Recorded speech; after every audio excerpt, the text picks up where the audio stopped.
রূপনারায়ণ নদের বিরাট একটা চর।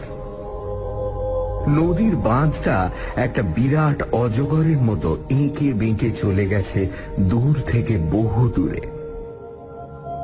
বাঁধের ধারে ধারে দুপাশেই বট, অশ্বত্থ, জাম, তেঁতুল, শিরীষ, অর্জুন প্রভৃতি গাছ মাথা উঁচু করে দাঁড়িয়ে আছে।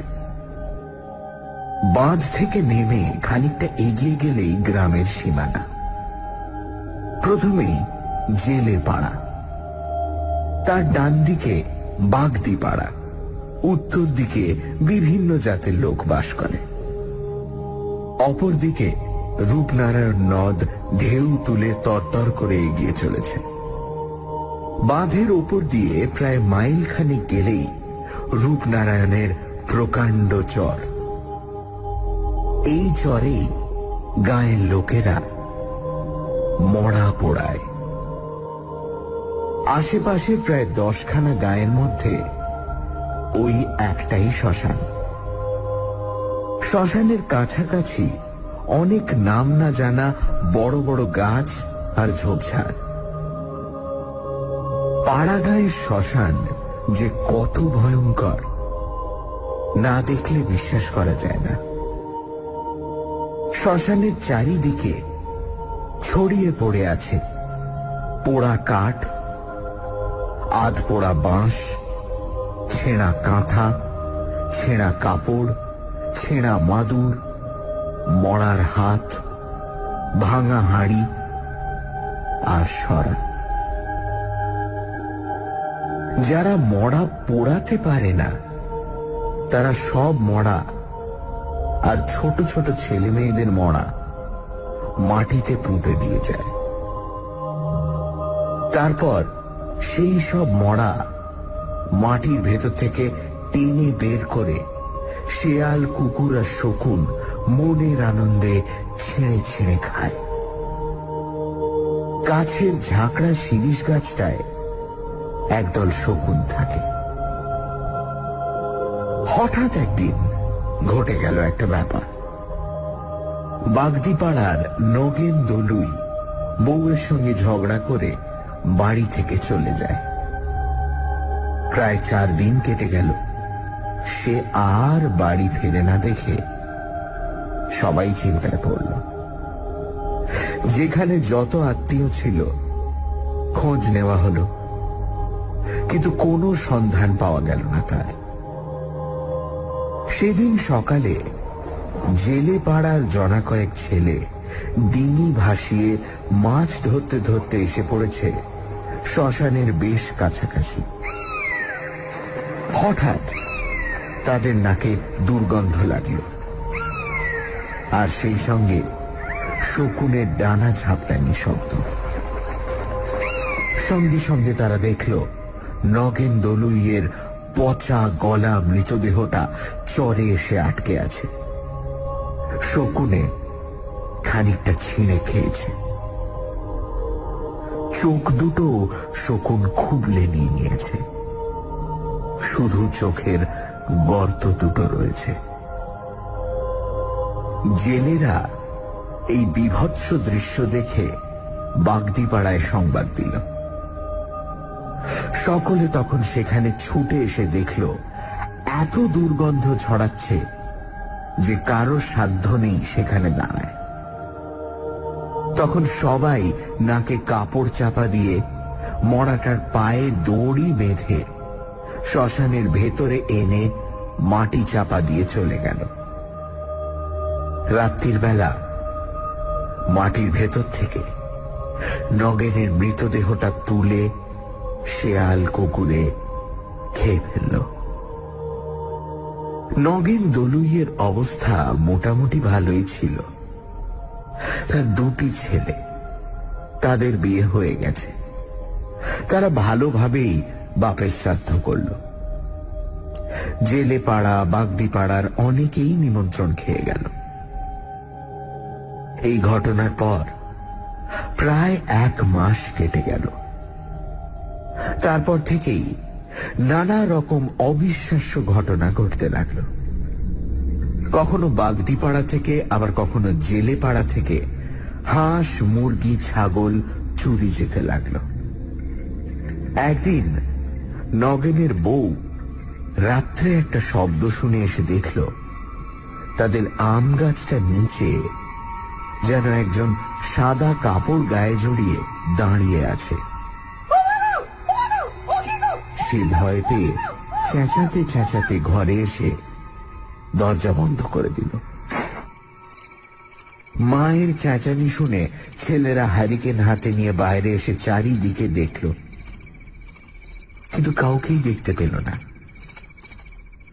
তখন তারা বলাবলি করতে লাগলো ওসব মনের ভুল, গাছের ছায়া দেখে মা ভয় পেয়েছে।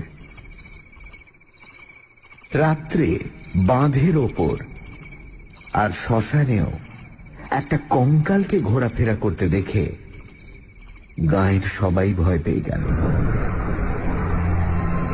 রাত্রে শ্মশানে মরা নিয়ে আসা বন্ধ করে দিল সবাই। জেলেরা সারাদিন রূপনারায়ণে মাছ ধরে। সন্ধে হলেই যে যার বাড়ি ফিরে আসতে লাগলো। এমনকি বাঁধের ওপর দিয়েও লোক চলাচল বন্ধ হয়ে গেল। সন্ধে হলেই রাস্তা একেবারে ফাঁকা। সেদিন রাখাল জেলের একটা বাছুর গেল হারিয়ে। সারাদিন খোঁজ করা হলো, কিন্তু কোথাও পাওয়া গেল না বাছুরটাকে। একদিন পরে একজন লোক শ্মশানের দিকে এসে দেখল রাখাল জেলের বাছুরটা মরে পড়ে আছে। তার আধখানা কে যেন চিবিয়ে খেয়েছে, বাকিটা পড়ে আছে একটা গাছের তলায়। খবরটা শুনে রাখাল এসে দেখল ব্যাপারটা, কি করবে তাই সে কিছু না বলেই চলে এলো সেখান থেকে। মনে মনে সে বুঝল নগেন দলুই ভূত হয়ে এসব কাণ্ড করছে। জেলে পাড়ার ফকির আর নিধিরাম দেখল নগেনের বাড়ির দরজার কাছে একটা আবছা মূর্তি দাঁড়িয়ে আছে। সারা দেহ তার সাদা কাপড়ে ঢাকা। ওরা চোর ভেবে জিজ্ঞাসা করল, ওখানে কে রে? সঙ্গে সঙ্গে আবছা মূর্তিটা ঘুরে দাঁড়াল। ওরা আশ্চর্য হয়ে দেখল লোকটার মুখ দেখা যাচ্ছে না, শুধু চোখ দুটো যেন আগুনের গোলার মতো জ্বলছে। দেখতে দেখতে মূর্তিটা বিরাট লম্বা হয়ে গেল। এই ব্যাপার দেখে ফকির আর নিধিরাম ভয় পেয়ে ওরে বাবা রে গেলুম রে বলে ছুটে পালালো প্রাণপণে। সবার মুখে মুখে খবরটা জানাজানি হয়ে গেল। পাড়ার লোক ভয় পেয়ে সন্ধে 7টার পর নগেন দলুইয়ের বাড়ির পাশের রাস্তা দিয়ে যাওয়া আসা বন্ধ করে দিল। ফকির জেলে নগেনের ছেলে দুটোকে বলল, বাপু, ব্যাপার খুব সুবিধের মনে হচ্ছে না। তোদের বাপ ভূত হয়েছে, তোরা ছেলে পুলে নিয়ে থাকিস, একটা কিছু ব্যবস্থা কর, তা না হলে কোনোদিন তোদের বিপদ হতে পারে। নগেনের বড় ছেলেটা ভয় পেয়ে বলল, কি ব্যবস্থা করা যায় দেখি খুড়ো। মাও একদিন দেখেছিল, আমরা তার কথা বিশ্বাস করিনি, কিন্তু এখন দেখছি বিশ্বাস না করে উপায় নেই। নগেনের ছোট ছেলে বলল, আমিও সেদিন ভোরের দিকে বাইরে বেরিয়ে সাদা কাপড় ঢাকা একটা মূর্তি দেখেছিলাম, সবাই ভয় পাবে বলে কাউকে আর কিছু বলিনি। নিধিরাম সব শুনে কিছুক্ষণ ধরে কি যেন ভাবল, তারপর গম্ভীরভাবে বলল, এখানে তো তেমন ভূতের ওঝাও নেই, তবে শুনেছি মহেশপুরে একজন লোক আছে, সে নাকি ভূত ছাড়ায়। তোরা তার কাছে যা, সে কি বলে দেখ। এই পরামর্শ দিয়ে ফকির আর নিধিরাম যে যার বাড়ি চলে গেল। নগেনের বড় ছেলে তার ছোট ভাইকে বলল, মহেশপুর এখান থেকে প্রায় 4 ক্রোশের ওপর, যেতে আসতে প্রায় 9-10 ক্রোশ। আজকে তো আর যাওয়া সম্ভব নয়, কাল সকালেই সাইকেল নিয়ে বেরিয়ে যাব, বিকেলে তাহলে ফিরে আসতে পারবো। এইভাবেই দু ভাই যুক্তি করল। সেদিন রাত্রেই ঘটনাটা ঘটল নগেনের বাড়িতে। রাত্রে খাওয়া দাওয়া সেরে বাড়ির সবাই ঘুমিয়ে পড়েছিল। রাত তখন প্রায় 2-2:30 হবে। হঠাৎ হাঁস মুরগির ঘরে ঝটপটানি আর কোঁক কোঁক শব্দ শুনে ঘুম ভেঙে গেল নগেনের বউয়ের। নগেনের বউ ভাবল বোধহয় হাঁস মুরগির ঘরে শেয়াল ঢুকেছে। এই কথা মনে করে সে একটা হ্যারিকেন জেলে আর একটা লাঠি নিয়ে বেরিয়ে এলো ঘর থেকে। উঠোনে পা দিতেই সে দেখল খুব লম্বা একটা লোক দাঁড়িয়ে আছে উঠোনের মাঝখানে।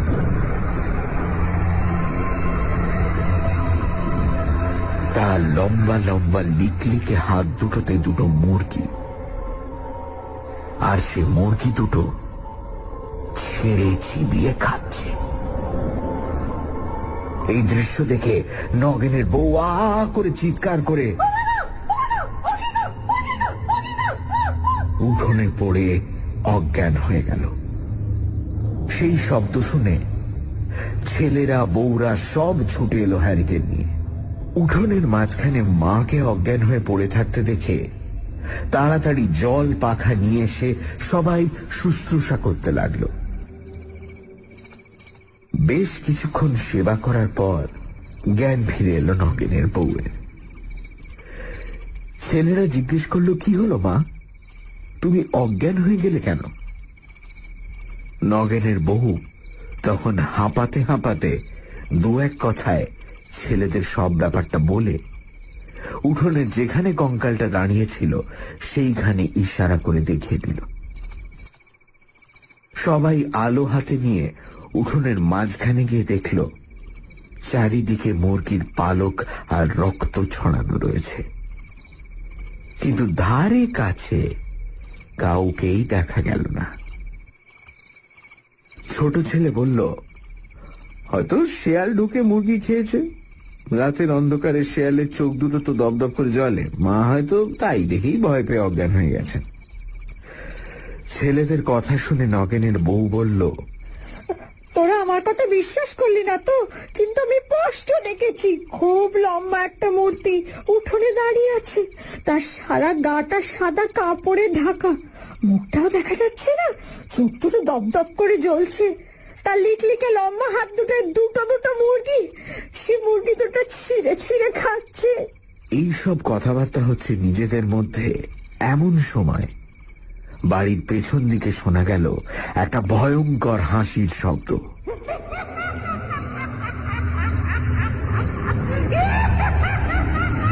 সেই হাসির শব্দ শুনলে বুক কেঁপে ওঠে।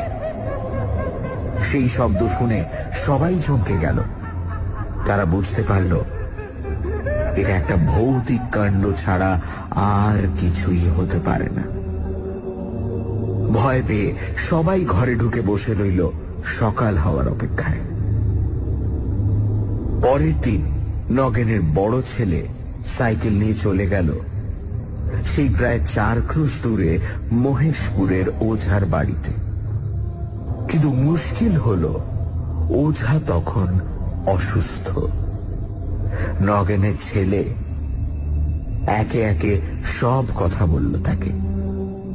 ওঝা সব কথা মন দিয়ে শুনে বলল, দেখো বাবা, আমার বয়স হয়েছে, তাছাড়া আজ 1 সপ্তাহের ওপর আমি হাঁটতে পারছি না। একটু সুস্থ হলেই আমি গিয়ে সব ব্যবস্থা করে দেব। এখন বলো, তোমাদের ঘরে মোট কতজন লোক? নগেনের ছেলে বলল, সব শুদ্ধ 8 জন। ওঝা বলল, আমি তোমাকে 8টা মাদুলি দিচ্ছি। কালো সুতোয় বেঁধে হাতে বেঁধে রাখবে, আর ছেলেদের গলায় বেঁধে দেবে।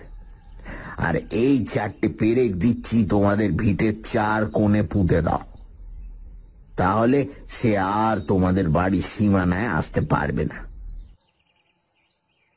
এই কথা বলে ওঝা 8টা মাদুলি আর 4টে বড় বড় পেরেক তার হাতে দিল। পেরেক আর মাদুলি নিয়ে নগেনের বড় ছেলে বিকেলের দিকে ফিরে এলো। তারপর ওঝার কথা মতো সকলকে মাদুলি পরানো হলো আর পেরেক পুঁতে দেওয়া হলো। সেদিন থেকে নগেন দলুইয়ের বাড়িতে ভূতের উপদ্রব কমে গেছে বটে, কিন্তু গ্রামে উপদ্রব বেড়ে গেল।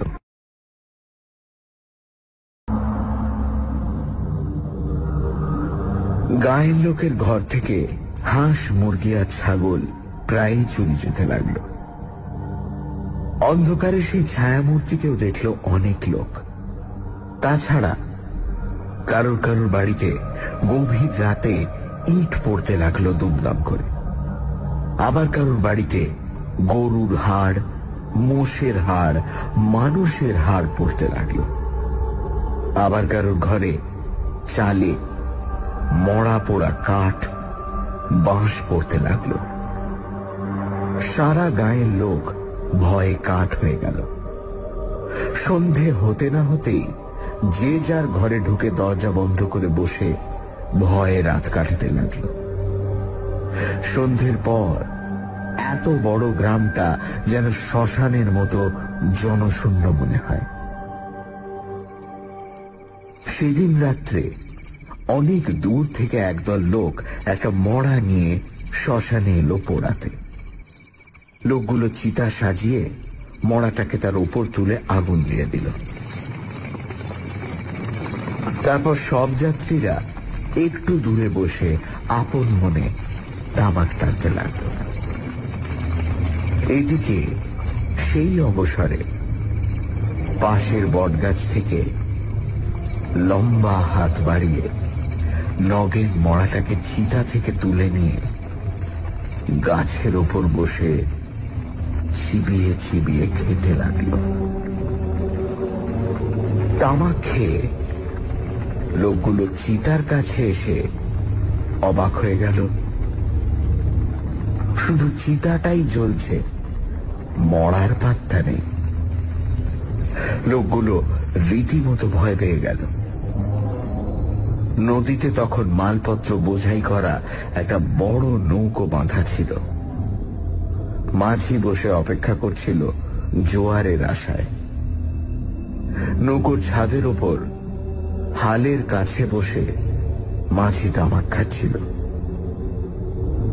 অনেক আগেই সে ব্যাপারটা লক্ষ্য করেছিল, কিন্তু শবদাহকারীরা পাছে ভয় পায়, এই জন্য সে চুপ করে দেখে যাচ্ছিল। সব যাত্রীরা যখন ভয় পেয়ে বাঁচাও বাঁচাও বলে চেঁচাতে লাগলো আর নৌকোর আলো দেখে সেদিকে ছুটে গেল, তখন নৌকোর মাঝি চেঁচিয়ে বলল, ভয় পেও না তোমরা, ওইখানে দাঁড়িয়ে থাকো, আমি যাচ্ছি। মাঝির কথা শুনে সব যাত্রীরা সেইখানেই দাঁড়িয়ে ভয়ে কাঁপতে লাগল। নৌকোর মাঝিটি ছিল একজন বেশ নামকরা ভূতের ওঝা। সে একটা পুঁটলি হাতে নিয়ে আর এক হাতে হুকো নিয়ে নৌকো থেকে নেমে এলো শ্মশানে। লোকগুলোকে তখন মাঝি তার কাছে বসিয়ে বিড় বিড় করে কিসব মন্ত্র বলতে বলতে লোকগুলো চারপাশে কি যেন সব ছড়িয়ে দিয়ে বসে হুকোয় দু একটা টান দিয়ে বলল, কোনো ভয় নেই তোমাদের, ভূতের বাবারও সাধ্যি নেই যে আর তোমাদের কাছে আসে।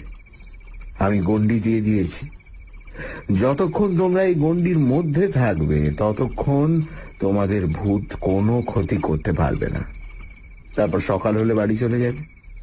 দিনের বেলা ভূত লোকের কাছে আসে না। একজন জিজ্ঞেস করলো, মরাটা তাহলে কোথায় গেল? মাঝি বলল, তাকে চিতা থেকে তুলে নিয়েছে। মাঝির কথা শুনে সবাই ভয় পেয়ে ফ্যাল ফ্যাল করে চেয়ে রইল। কারোর মুখে আর কথা নেই। মাঝি বলল, হ্যাঁ, তাকে তুলে নিয়েছে। ওদের মধ্যে একজন যুবক বলল, আগুনের মধ্যে থেকে তুলে নিল কি করে? মাঝি বলল, গাছের ওপর থেকে হাত বাড়িয়ে। মাঝির কথা শুনে যুবকটি যেন একটু অবজ্ঞার হাসি হাসল। তাই দেখে মাঝি বলল, বিশ্বাস হচ্ছে না বুঝি? দেখতে চাও?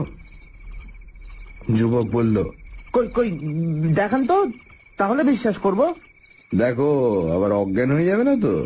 এখনো যখন হয়নি তখন আর হব না। বেশ, তাহলে এসো আমার সঙ্গে। এই বলে মাঝি তাদের সঙ্গে নিয়ে বট গাছের ওপর ইশারা করে দেখিয়ে দিল, ওই দেখো। সকলে দেখল বট গাছের মগডালের ওপর বসে একটা বীভৎস কঙ্কাল তাদের সেই মড়াটাকে চিবিয়ে খাচ্ছে। কি ভয়ঙ্কর দৃশ্য! ভয় পেয়ে সবাই চোখে হাত চাপা দিয়ে মাঝির কাছে সরে এলো। মাঝি বলল, এবার বিশ্বাস হলো তো? যাক, তোমাদের কোনো ভয় নেই। ও গাছ থেকে নেমে আসতেও পারবে না, আর কোথাও যেতেও পারবে না। আমি গাছটাকে গণ্ডি দিয়ে দিয়েছি। এই কথা বলে মাঝি হুকোটা সেখানে রেখে পুঁটলিটা হাতে নিয়ে উঠে দাঁড়িয়ে বলল, তোমরা এখন চুপচাপ বসে থাকো। মাঝিকে চলে যেতে দেখে লোকগুলো ভয় পেয়ে কাতরভাবে বলল, আপনি আমাদের এভাবে ফেলে চলে যাবেন না। সকাল হলে তারপর যাবেন। দয়া করে সকাল না হওয়া পর্যন্ত আমাদের জন্য অপেক্ষা করুন আপনি। মাঝি হেসে বলল, ভয় নেই, আপনারা এখানেই বসুন, আমি ওর পরিচয় নিয়ে আসছি। মাঝি চলে গেল বটগাছের দিকে। লোকগুলো ভয়ে কাঠ হয়ে বসে রইল। স্পষ্ট শোনা যেতে লাগলো, মাঝি বলছে, তুই কে? আমি নগেন দলুই। তোর বাড়ি কোথায়? বাঁধের ওপারে বাগদি পাড়ায়। বাড়িতে তোর কে আছে? আমার বউ, দুটো ছেলে, তাদের বউ, নাতি নাতনি। ঠিক আছে, তুই গাছেই বসে থাক। পালাবার চেষ্টা করলেই জলে পড়ে মরবি। আমি তোকে বেঁধে দিয়ে যাচ্ছি। মাঝি আবার ফিরে এলো। লোকগুলোকে বলল, সকাল হলেই আপনারা গাঁয়ে গিয়ে লোকজনদের ডেকে নিয়ে আসবেন। দেখতে দেখতে পূর্ব দিক ফর্সা হয়ে এলো। গাছে গাছে পাখি ডেকে উঠল। একটু পরে সকাল হলো। দুজন লোক গাঁয়ে গিয়ে এই সংবাদ দিল। গ্রাম থেকে বহু লোক এলো দেখতে। নগেন দলুইয়ের ছেলে দুটো এলো।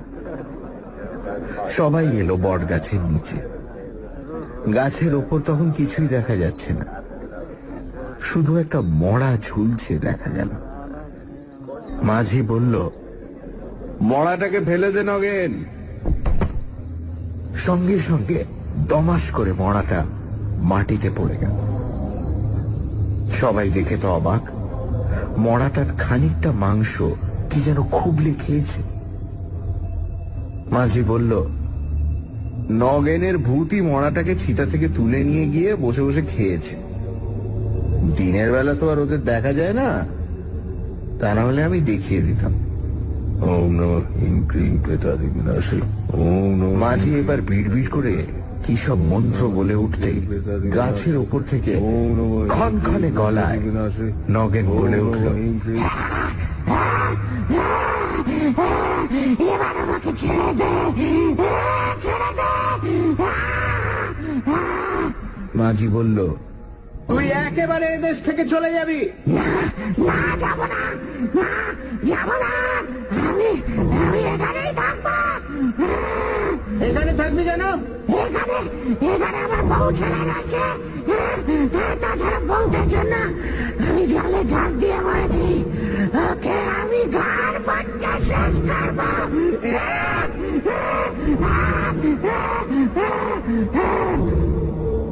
এই কথা শুনে নগেনের ছেলেরা ভয় পেয়ে মাঝিকে বলল, দয়া করে আপনি আমাদের রক্ষা করুন। মাঝি বলল, তোমাদের বাবা ভূত হয়ে কষ্ট পাচ্ছে, শুধু শুধু ওকে কষ্ট দিয়ে লাভ কি?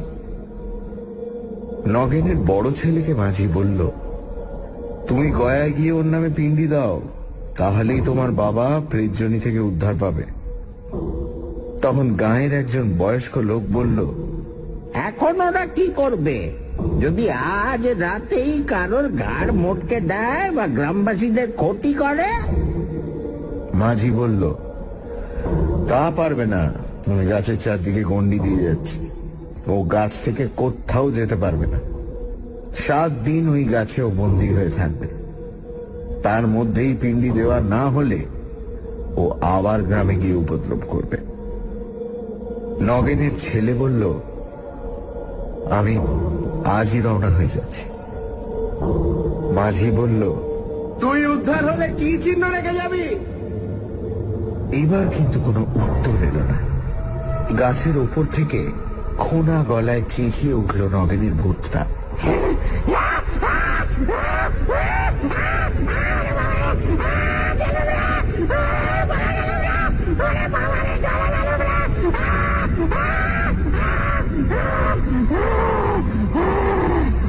মাঝি বলল, বল কি চিহ্ন রেখে যাবি? নগেনের ভূত বলল,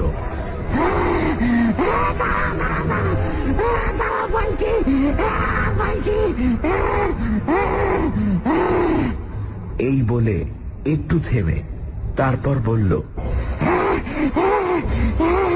এই গাছে একটা মোটা ডাল ভেঙে দিয়ে যাব।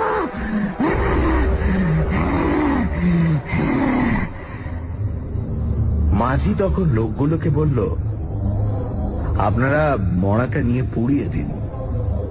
তারপর সব গ্রামবাসীদের বলল, আপনারা ফিরে যান, আজ থেকে আর গায়ে কোনো উপদ্রব করবে না নগেন। এই কথা বলে মাঝি ফিরে গেল নৌকায়।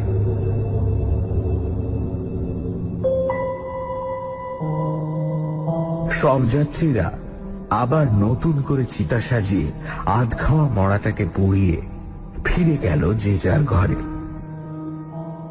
নগেনের বড় ছেলে রওনা হয়ে গেল গয়ায়।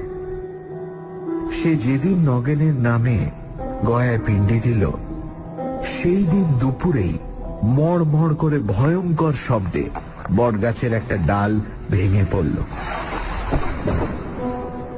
অবাক হয়ে গ্রামবাসীরা দেখল সেই দৃশ্য। সেদিন থেকে গায়ে আর কোনো ভূতের উপদ্রব রইল না।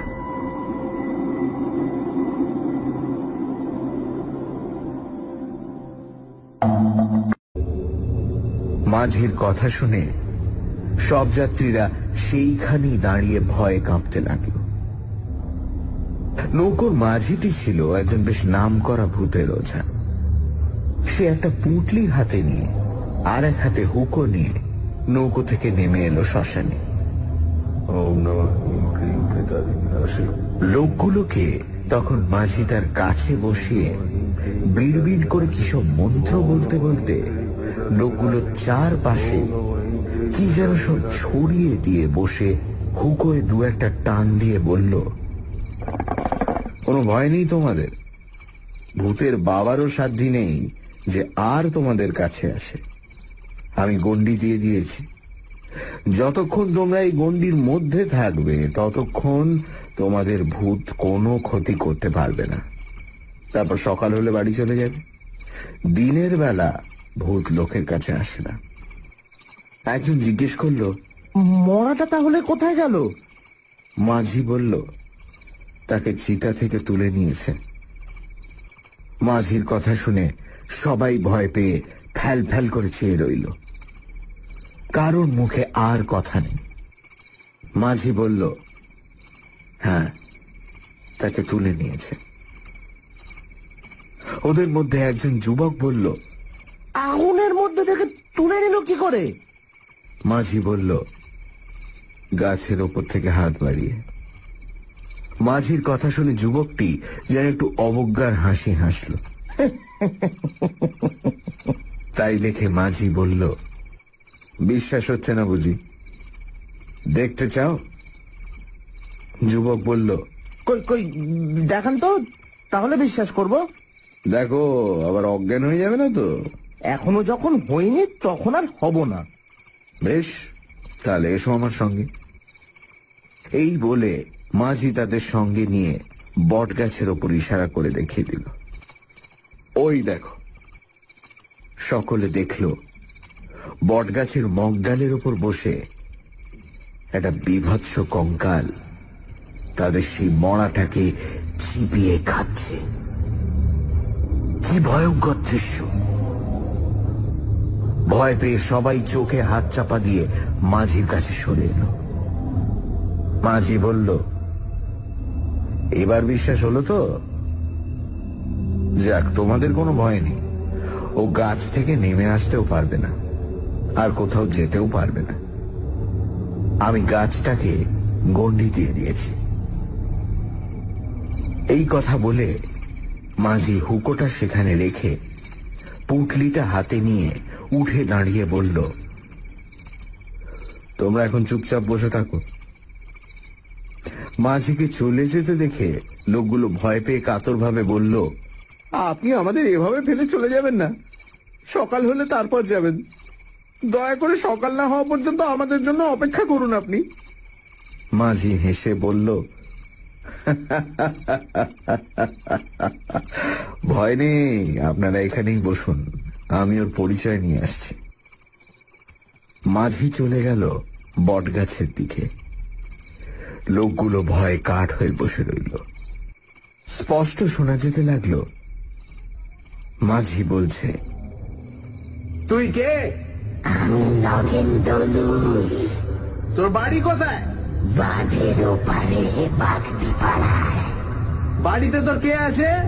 আমার বোন, দুটো ছেলে, তাদের বউ, নাতি নাতনি। ঠিক আছে, তুই গাছেই বসে থাক। পালাবার চেষ্টা করলেই জলে পুড়ে মরবি। আমি তোকে বেঁধে দিয়ে যাচ্ছি। মাঝি আবার ফিরে এলো। লোকগুলোকে বলল, সকাল হলেই আপনারা গাঁয়ে গিয়ে লোকজনদের ডেকে নিয়ে আসবেন। দেখতে দেখতে পূর্ব দিক ফর্সা হয়ে এলো। গাছে গাছে পাখি ডেকে উঠল। একটু পরে সকাল হলো। দুজন লোক গাঁয়ে গিয়ে এই সংবাদ দিল। গ্রাম থেকে বহু লোক এলো দেখতে। নগেন দলুইয়ের ছেলে দুটো এলো। সবাই এলো বট গাছের নিচে। গাছের ওপর তখন কিছুই দেখা যাচ্ছে না, শুধু একটা মড়া ঝুলছে দেখা গেল। মাঝি বলল, মড়াটাকে ফেলে দে নগেন। সঙ্গে সঙ্গে দমাস করে মড়াটা মাটিতে পড়ে গেল। সবাই দেখে তো অবাক। মড়াটার খানিকটা মাংস কি যেন খুবলে খেয়েছে। মাঝি বলল, নগেনের ভূতই মড়াটাকে চিতা থেকে তুলে নিয়ে গিয়ে বসে বসে খেয়েছে। দিনের বেলা তো আর ওদের দেখা যায় না, তা না হলে আমি দেখিয়ে দিতাম। মাঝি এবার বিড়বিড় করে কি সব মন্ত্র বলে উঠতে গাছের উপর থেকে খনখনে গলায় নগেন বলে উঠল, এবার আমাকে ছেড়ে দে, ছেড়ে দে।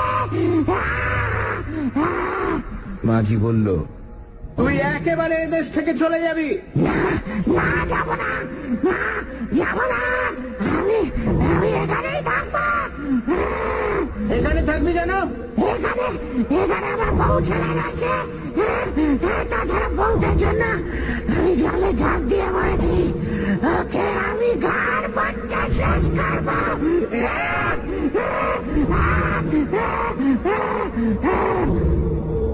এই কথা শুনে নগেনের ছেলেরা ভয় পেয়ে মাঝিকে বলল, দয়া করে আপনি আমাদের রক্ষা করুন। মাঝি বলল, তোমাদের বাবা ভূত হয়ে কষ্ট পাচ্ছে, শুধু শুধু ওকে কষ্ট দিয়ে লাভ কি? নগেনের বড় ছেলেকে মাঝি বলল, তুমি গয়ায় গিয়ে ওর নামে পিণ্ডি দাও, তাহলেই তোমার বাবা প্রেতজনি থেকে উদ্ধার পাবে। তখন গাঁয়ের একজন বয়স্ক লোক বলল, এখন ওরা কি করবে? যদি আজ রাতেই কারোর ঘাড় মোটকে দেয় বা গ্রামবাসীদের ক্ষতি করে? মাঝি বলল, তা পারবে না, আমি গাছের চারদিকে গন্ডি দিয়ে যাচ্ছি, ও গাছ থেকে কোথাও যেতে পারবে না। 7 দিন ওই গাছে ও বন্দী হয়ে থাকবে। তার মধ্যেই পিণ্ডি দেওয়া না হলে ও আবার গ্রামে গিয়ে উপদ্রব করবে। নগেনের ছেলে বলল, আমি আজই রওনা হয়ে যাচ্ছি। মাঝি বলল, তুই উদ্ধার হলে কি চিহ্ন রেখে যাবি? এবার কিন্তু কোনো উত্তর এলো না। গাছের ওপর থেকে খোনা গলায় চেঁচিয়ে উঠল নগেনের ভূতটা।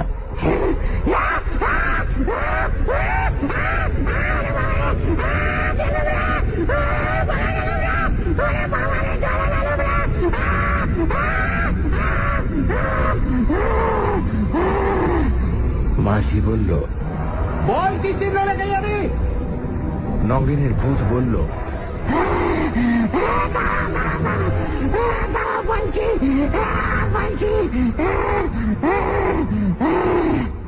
এই বলে একটু থেমে তারপর বলল, এই গাছে একটা মোটা ডাল ভেঙে দিয়ে যাব।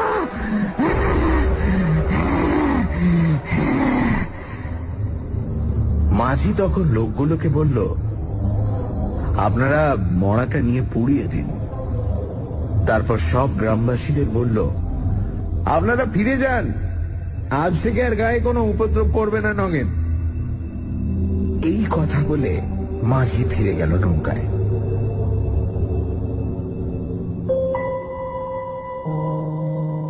সব যাত্রীরা আবার নতুন করে চিতা সাজিয়ে আধ খাওয়া মড়াটাকে পুড়িয়ে ফিরে গেল যে যার ঘরে। নগেনের বড় ছেলে রওনা হয়ে গেল গয়ায়। সে যেদিন নগেনের নামে গয়ায় পিণ্ডি দিল, সেই দিন দুপুরেই মড় মড় করে ভয়ঙ্কর শব্দে বটগাছের একটা ডাল ভেঙে পড়ল। অবাক হয়ে গ্রামবাসীরা দেখল সেই দৃশ্য। সেদিন থেকে গায়ে আর কোনো ভূতের উপদ্রব রইল না।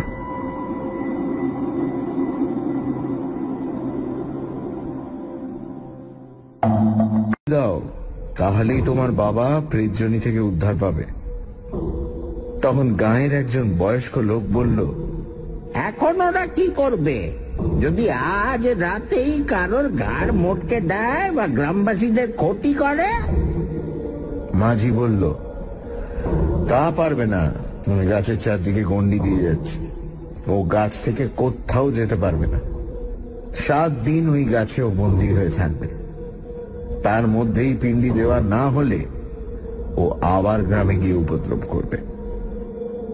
নগেনের ছেলে বলল, আমি আজই রওনা হয়ে যাচ্ছি। মাঝি বলল, তুই উদ্ধার হলে কি চিহ্ন রেখে যাবি? এবার কিন্তু কোনো উত্তর এলো না। গাছের ওপর থেকে খোনা গলায় চেঁচিয়ে উঠল নগেনের ভূতটা।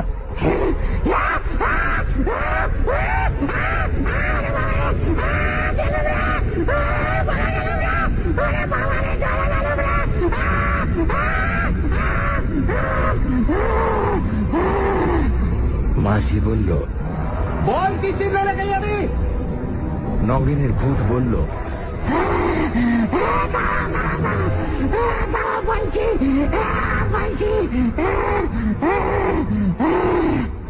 এই বলে একটু থেমে তারপর বলল,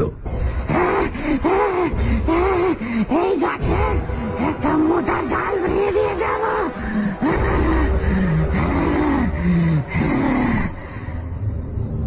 মাঝি তখন লোকগুলোকে বলল, আপনারা মড়াটা নিয়ে পুড়িয়ে দিন।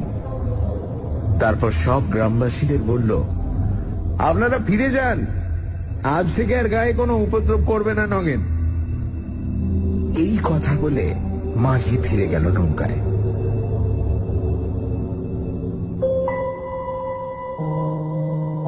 সব যাত্রীরা আবার নতুন করে চিতা সাজিয়ে আধ খাওয়া মড়াটাকে পুড়িয়ে ফিরে গেল যে যার ঘরে।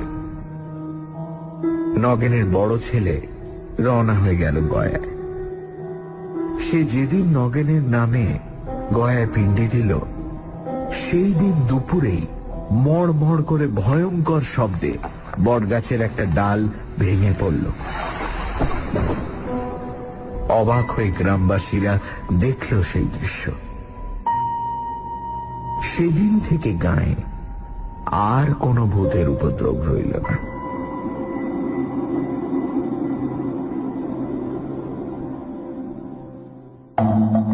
গ্রামবাসীদের বলল, আপনারা ফিরে যান, আজ থেকে আর গায়ে কোনো উপদ্রব করবে না নগেন। এই কথা বলে মাঝি ফিরে গেল নৌকায়।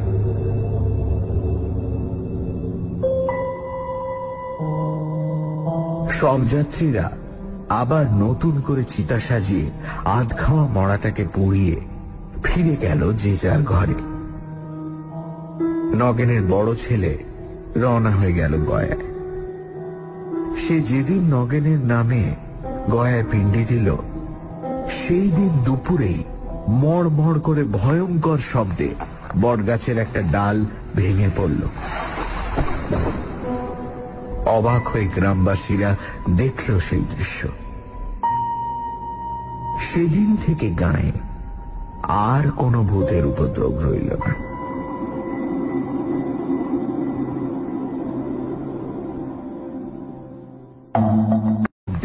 বটগাছের একটা ডাল ভেঙে পড়ল। অবাক হয়ে গ্রামবাসীরা দেখল সেই দৃশ্য। সেদিন থেকে গায়ে আর কোনো ভূতের উপদ্রব রইল না।